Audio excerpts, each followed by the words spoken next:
Hey everybody, good evening. It's me and Christian again with you for another experiment. So for this experiment, we have made apple boats. So we're going to show you what you need. And this is to test whether the apple will float, which obviously this piece does.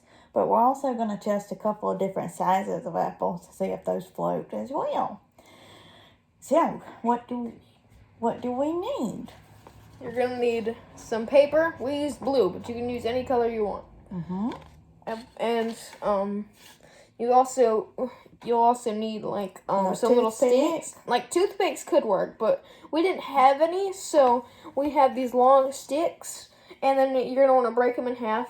But I think you should probably get an adult to break them in half, because if you touch the sharp part, one you could get a splinter.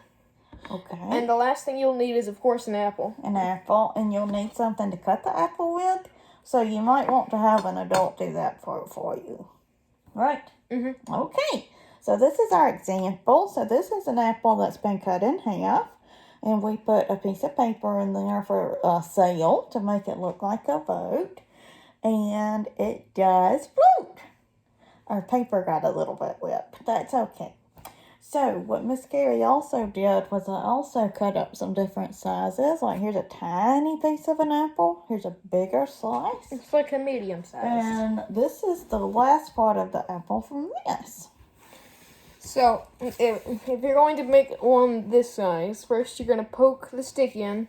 And then you're going to want to put a what hole. we did was, since we didn't have a one-punch hole, we punched a hole in the paper with a pencil. You should probably cut the paper into pieces with the scissors, but once again, use adults for that. So I'd always keep an adult with you for a little bit. There you go, Christian. And then you'll just stick your paper right through that hole.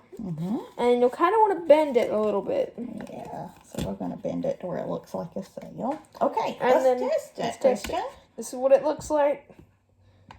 It goes a little flat. It goes flat and get wet, so it does not work. So that boat would have capsized. So that means it would have flipped on its side. So maybe what we needed to do was use a shorter stick and a piece of shorter paper. So we can try to figure out what we can do to fix that. So that piece, it capsized. So that boat would have gone over. So this tiny piece, it's okay. Let's take it out. I'll lay it on a rag. This last piece, okay, we'll go throw that piece of paper away. What I might do, guys, is I might stick the stick all the way through the apple to see if that'll help it stay afloat any better. Let's see. Oh, yes, I've got my piece of paper over here. So this is just a test to see if it'll float any better with the stick part further down in the apple. That sail isn't quite as big. Let's see. Let's test it.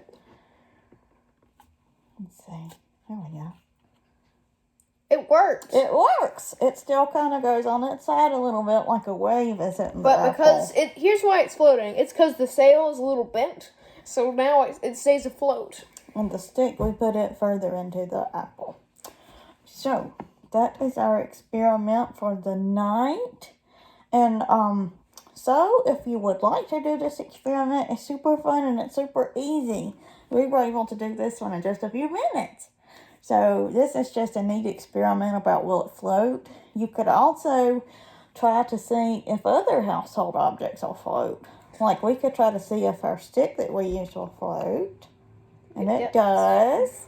Let's try something that might sink.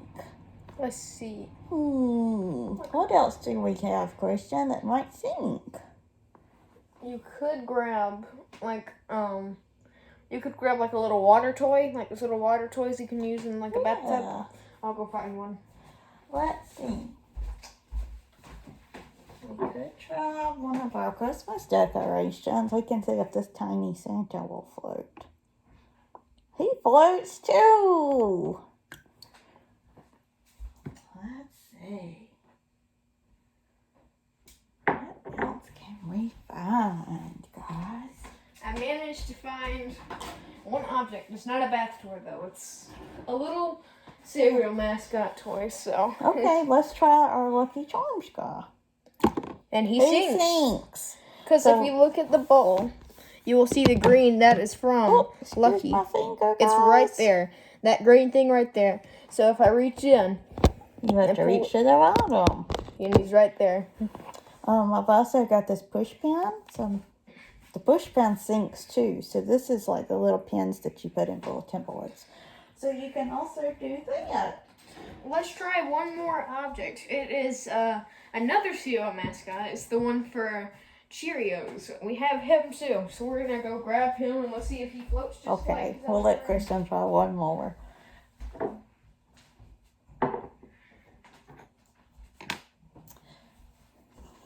So, our apple floated and our stick floated. So we have... We'll try He's the right here. Cheerios guy. I'm pretty sure he's going to sink. What do y'all think? Let's find out. He He sinks. sank too. So they both sink. So we can come to the conclusion that all of these all float because there are a lot of others. Okay, so that's our science experiment for this week. And next week, we'll see you again for another fun experiment. So we'll see y'all next time. Bye. Bye, guys.